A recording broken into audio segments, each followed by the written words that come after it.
tenemos una ciudad también víctima de la criminalidad.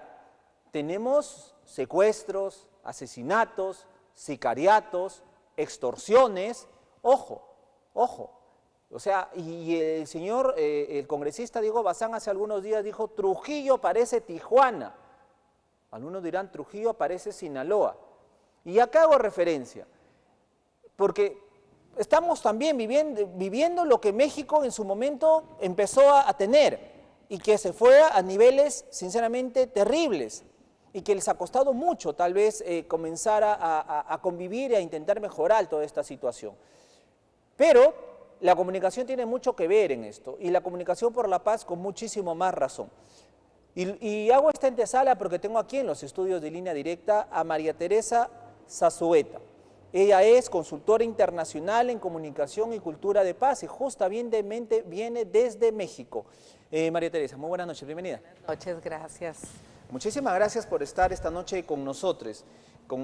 Bien, a ver, hice una introducción y hace algunos días el congresista Diego Bazán, el presidente de la Comisión de Ética del Parlamento, aquí en el Perú, escribió un tuit diciendo, cuando habían secuestrado a un empresario, en plena luz del día, a plena luz del día, ojo, cerca del centro de Trujillo, vestidos de policías, ingresaron con armas, lo sacaron. Entonces, hay otro empresario que lo secuestraron, lo terminaron matando, hay sicariato, hay extorsión. Y el congresista Diego Bazán sacó un tuit diciendo, Trujillo parece Tijuana. ¿Y por qué no decirlo también Sinaloa? Y tú tienes una experiencia cercana en eso, cuéntanos. Sí, claro que sí, Carlos. Fíjate que de hecho, muy agradecida de la invitación que me hizo la universidad, la UPAED, a hablar precisamente de cultura de paz y de estrategias de comunicación para lograr la cultura de paz. El día de hoy, que estuve en dándoles una conferencia, tristemente, el lugar donde yo llego y que saben que vengo de México, no me dicen, ay, ¿de qué parte de México? De Sinaloa. No me dicen, Pedro Infante. Me dicen, el Chapo Guzmán, ¿no? Y son esos estigmas que hemos tenido que padecer los ciudadanos. Y ahorita que te escuchaba, pues parece que estás describiendo una situación que nosotros hemos vivido. Y en el momento que platicaba anteriormente contigo, te decía, es muy triste porque esta inseguridad que ya se está volviendo delincuencia, esta parte de la extorsión, yo ahora que estuve en Lima me decían, es que nos están extorsionando, es que los asaltos, les decía, es que es la antesala de lo que ahora estamos viviendo en Sinaloa. Así empezó Sinaloa. Así empezó, empezamos con los secuestros express, con las extorsiones, es lo que te va llevando precisamente a perder, a ese vacío de poder que deja a los ciudadanos comunes en manos de la delincuencia y que además va corrompiendo nuestras sociedades. Nosotros precisamente somos un grupo de ciudadanos que estamos trabajando en pro de la paz, pero está muy difícil porque está infiltrada en todos los niveles. Eso también pasa en el Perú. Claro. O sea, la corrupción, el dinero sucio, los narcogobiernos. Claro, ingresa al sistema de gobierno, así en todos los niveles. En todos los niveles. Lo ve uno desde en la justicia, en la gobernanza, nacional, claro. En el Congreso, o sea. Llega un momento en que es tal el miedo que no sabes tú cuando ves a la policía o al ejército si sentirte aliviado o sentirte atemorizado. Y es muy triste. Yo ahorita venía platicando precisamente con las maestras y les decía que a nosotros nos ha sucedido, nos hemos asesorado mucho en nuestro trabajo por la cultura de paz, por la construcción de paz. La verdad, tenemos una carrera contra la delincuencia, quitarles de las garras de la delincuencia a nuestros jóvenes. Pero está muy duro. Yo les ponía un ejemplo, les decía, lo que gana una persona, el sueldo mínimo en México diario, es un equivalente como a $4. Y eso que acaba de subir, ¿no? Y el narcotráfico, ¿qué le paga a un joven? ¿100, $200 en lugar de 4? O sea, los va captando. Claro. Entonces, ¿qué es lo que sucede? Cuando nosotros vemos ese vacío ante tantas necesidades, carencias, que se vino a todo a recrudecer con la pandemia además, porque no solamente fue esa parte de tantos negocios cerrados, tantas carencias, tantas pérdidas, sino se viene a recrudecer de que ya no hay trabajo, ya no hay prestaciones sociales. Los jóvenes están saliendo ahorita de quienes han tenido la oportunidad de estudiar de las universidades y no tienen ninguna prestación social. Pero hay muchos jóvenes que ya no llegan ni siquiera al nivel medio. Es por eso tal vez que la delincuencia antes, pues veías a un delincuente de 25, 22, 20 Ahora son años. niños. Ahora tienes a un sicario, sicario de 16, 17 años. Sí, fíjate que tristemente más jóvenes. Yo recuerdo que alguna vez me tocó ver, precisamente en Colombia, niños armados, los veías en las noticias y decías, ¿cómo es esto? Y ahora te das cuenta que nosotros, por ejemplo, en Sinaloa, ¿qué sucede? Están los chicos, bueno, para empezar, la desinformación. Todo lo que los medios no dicen por temor, ¿no? Pero además están esos jovencitos que les dan una motocicleta, les dan un arma y su bolsita para que traigan sus dólares por estar con el radio. No sé cómo les llamen aquí, allá les llamamos punteros, halcones, son los que están avisándoles a los delincuentes que está la policía, y son niños de 14 años, de 13 años. Es que acá lo que nos describe es, y ojo, María Teresa viene de México, de Sinaloa, una zona totalmente conflictiva. De Culiacán. O sea, recontra conflictiva. Sí. Pero lo que nos narras es lo que estamos viviendo nosotros. Vemos, como tú bien lo dices, estas motocicletas, ¿no? Con sus cascos y con el canguro, y se van y extorsionan a los negocios. Con el radio, el muchachito, con el celular. Normalmente tratan, traen los celulares de más alta gama, el 14, pero ¿sabes qué pasa? También los radios, como la onda corta es más difícil muchas veces de que los capten, y los ves en las esquinas y es mucho más fácil su trabajo. O sea, ganan 10, 15 veces más de lo que ganarían en un trabajo honrado. Además de que aquí viene otra situación, como son jovencitos, son niños, no les puedes dar trabajo porque además te metes en un problema de explotación laboral infantil. Pero aparte de esto, ¿cuánto tiempo? Los retienen y ¿qué? Los mandan a una correccional 1 año. Claro. Y ya son sicarios. O sea, estos niños son los que pueden matar, asaltar y hacer porque no van a pagar una pena mayor. Tú eres comunicadora. Soy comunicadora. Y como comunicadora, se has comprado el pleito de querer cambiar esta situación. Y hablamos de esta comunicación estratégica por la paz. Sí. En una zona tan conflictiva como Sinaloa, intentar generar eso, ¿no? Generar esta paz a través de la comunicación. Así es. ¿Cómo vas a hacer eso? Fíjate, Carlos, que es ahorita que decías este pleito, no, este compromiso, este instrumento, una de las cosas en las que yo me he sumado como comunicadora ha sido en cambiar, en darles herramientas a los comunicadores, a los colegas, a los periodistas. Y orgullosamente te puedo decir que aún antes de la pandemia logramos capacitar, actualizar, darles herramientas de manejo de paz a los periodistas, a los amigos, colegas, a los comunicadores, a 350.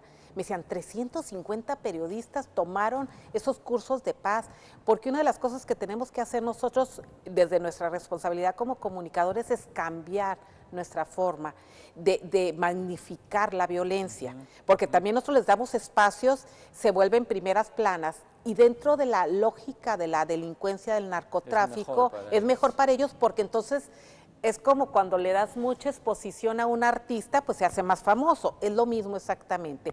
Entre más tú cuentes noticias de cargamentos frustrados, de secuestros, de asesinatos, ellos se van volviendo cada vez más cotizados lo que venden, ¿no? Ahorita el gran problema de la anfetamina, que es todo un tema en México, por los vecinos que tenemos tan cercanos, que ellos dicen, no, es culpa de ustedes, todo lo que está pasando. Y México dice, no, nosotros no estamos haciendo anfetamina, viene de China, viene de Japón, aquí nada más pasa, ¿no? Todo pasa por México, pero la verdad es que lo que sí pasa y se queda es la corrupción, es como nuestros jóvenes antes eran solamente, sí, eran la droga salía y se iba a Estados Unidos, ahora la consumen. El consumo y las adicciones está terrible, ¿no? Ajá. Y dices tú, ¿cómo lo vamos a trabajar si además hemos cambiado? Por eso a la universidad le interesó tanto que platicáramos sobre estrategias de paz, porque tenemos que cambiar, uno, nuestro discurso, dos, la forma en que comunicamos, esos vacíos de información, pero no tampoco la magnificación de la información mala, sino de las buenas noticias. Pero ahí viene también la respuesta de estas mafias, de estas organizaciones criminales. Muchos colegas, muchos periodistas, comunicadores han sido amenazados, secuestrados y hasta asesinados, ¿no? Fíjate, Carlos, nosotros estábamos tomando un diplomado de cultura de paz precisamente en una gran universidad en Culiacán y llegó un colega, Javier Valdés, nos dio una conferencia muy interesante y entre las cosas que nos dijo es que él estaba amenazado de muerte. A los 2 días lo mataron. A las 10 de la mañana en pleno Culiacán, ¿no? En el centro. Y de esos te puedo contar, ahorita contabilizados, van 162 periodistas asesinados por ejercer su trabajo, por decir la verdad, porque hay muchas cosas que no les conviene, otras les conviene. Y acuérdate cómo en las guerras, por ejemplo, ¿qué pasa? Los que más valen para los francotiradores son los periodistas. Entonces, porque si tú matas un periodista, si tú matas un comunicador, pues todos los demás nos vamos a unir y vamos a hacer más grande la noticia y ellos se ven beneficiados. No es lo mismo, por eso se van contra los empresarios, contra la gente que tiene poder y contra los medios de comunicación, porque eso magnifica la noticia y para ellos es mucho más impactante. Es publicidad gratuita. Entonces, fíjate que aquí tenemos una gran responsabilidad. ¿Cómo le hacemos? Uno, tenemos que cambiar el lenguaje. Dos, trabajar en la prevención. No el decir, ay, es que qué bárbaro las autoridades. Las autoridades no pueden solas. Eso es un hecho y te lo garantizo. Por más que quieran, porque además ellos mismos se les ha infiltrado la delincuencia, los sicarios, los narcotraficantes en las corporaciones. Aunque hagan los controles ¿cómo les llaman? Los controles de confianza y hagan todo esto, de todas formas están infiltrados. Entonces, lo estamos viendo como todos los días matan a un jefe de la policía, matan a un jefe de no sé qué. El que quiera hacer su trabajo bien, termina también muerto. Entonces dices, ¿qué vamos a hacer? Creo, desde mi humilde opinión, que tenemos que trabajar con la juventud. Ahorita yo estoy colaborando con Construyamos Espacios para la Paz, que es una asociación, una fundación que trabaja apoyando, buscando cómo ayudar a los jóvenes a sacarlos de las garras de la delincuencia, y hemos llegado a la conclusión que una de las formas en las que ahorita podemos sumar es ayudándolos a ser microempresarios. Entonces estamos hablando, emprendedores, estamos hablando con las grandes empresas transnacionales, con las grandes empresas mexicanas. Rescatarlos, protegerlos. Y les decimos, a ver, ayúdenos, ¿qué vamos a hacer? Tú como empresario invierte una cantidad, a ti mismo te conviene, porque tú eres víctima de extorsión, eres víctima de todo. Entonces, mejor ayúdanos y vamos ayudando a este chico que ponga su negocio de las bicicletas ecológicas, su negocio del carrito de hot dog con no sé qué, que sea de él y que te lo vaya pagando poco a poco, pero que esa ganancia sea de él. Y que él sepa que entre más trabaje, más va a ganar y que pueda llevar el alimento también a su casa, ¿no? Porque es una de las cosas. Ante tanta necesidad y tanta pobreza, los chicos te dicen, prefiero vivir 2 años de riqueza que 50 de pobreza. Terrible, y eso es terrible, es terrible. María Teresa, te agradezco muchísimo y bueno, pues una gran iniciativa por parte de la Facultad de Comunicaciones de UPAO por haber organizado este congreso, Comunicación que Transforma, inspirando acción a través de la investigación. Sí. Y muchísimas gracias por la experiencia que nos acabas de contar. Esa es para nosotros una claridad de alerta de a qué rumbo nos vamos, a qué nos enrumbamos si no hacemos algo. Claro, ¿no? y te diré como nos dicen a nosotros los colombianos. Por lo que ustedes están pasando ya pasamos, ahora les sigue tal cosa, ¿no? Ahorita sus capos están en la cúspide y el flujo del dinero mal habido ahí está y todavía. Espérense, cuando esos capos ya no estén y se haya quedado esa forma de vida y esa violencia y vengan otras cosas peores. Entonces yo ahorita lo que les puedo decir a los hermanos peruanos, perdón, te iba a decir trujillenses, pero no sé cómo se diga, trujillanos, es, ojo, en lo que ahorita están viviendo ustedes, nosotros ya lo pasamos. Y es terrible y yo les contaba hoy precisamente en la conferencia, cuando en el Culiacanazo de pronto te das cuenta que tienes que ver cómo salvar la vida de tus hijos, que te quedas encerrado como si estuvieras en una guerra, sin agua, sin comida, sin acceso a los bancos ni nada, y empiezas a ver en los mismos chats de tus compañeros comunicadores y periodistas y te dicen, es que yo no fui al súper, no tengo comida y todo está cerrado. Y quien se le ocurre salir a buscar algo, lo bajan del carro, lo asaltan, pero además todo está cerrado. Entonces es como si estuvieras en una guerra.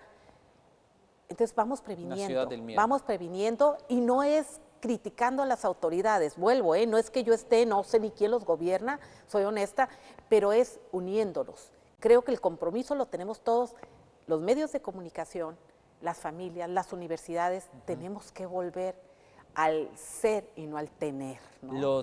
El problema de los trujillanos, yo eso te lo digo, reitero, con vergüenza ajena, es que tenemos un alcalde aquí en la provincia que ha sido condenado por la justicia, que está en un proceso de salida, de vacancia, pero que este alcalde desde el 1 de enero que asumió se peleó con todas las autoridades, con la Policía Nacional, con la Fiscalía, con el Poder Judicial, con la Defensoría, con el Arzobispado, se ha peleado con todo el mundo. Y esto es consecuencia, o perdón, es la causa de todo este índice de criminalidad que tenemos. Claro, el vacío de poder y el que no está respaldado por nadie, ¿no? Exacto, es tú lo que acabas de decir, hay un vacío de poder ahí. Así es. Y ahí están las consecuencias. Y es una tristeza, espero de corazón que se unan como comunidad, como ciudadanía, exacto, que no dejen ese vacío de poder. Y creo que, por ejemplo, las universidades tenemos una gran responsabilidad y lo estamos viendo como en recuerdo del decano se realizó aún así este Congreso Internacional. Mis condolencias a toda la comunidad, pero creo que es lo que tenemos que hacer y seguir adelante, ¿no? Y les deseo de todo corazón que lo logren y que luego digan, vino una culichi loca y nos habló de esto y no llegó. Le agradezco muchísimo, María Teresa, por estar esta noche con nosotros y también Carla Celi, muchísimas gracias también por... Muchas gracias, Carla. También ha hecho posible pues que María Teresa esté con nosotros. Muchísimas gracias. Gracias, Carlos, muy buen amable. Viaje. Gracias. María Teresa Sazuet estuvo con nosotros, consultora internacional de comunicación y cultura por la paz. Vamos por un camino, como lo ha descrito ya María Teresa, terrible, terrible, y hay que cambiarlo. Y esto primero va a pasar por intentar recuperar el gobierno de la ciudad y luego comenzar a elaborar estrategias. Una de ellas, la cultura de la paz. Nos despedimos. Terminamos la semana de esta manera, nos reencontramos el día lunes, como siempre, 9 en punto de la noche. Que tengan un excelente fin de semana.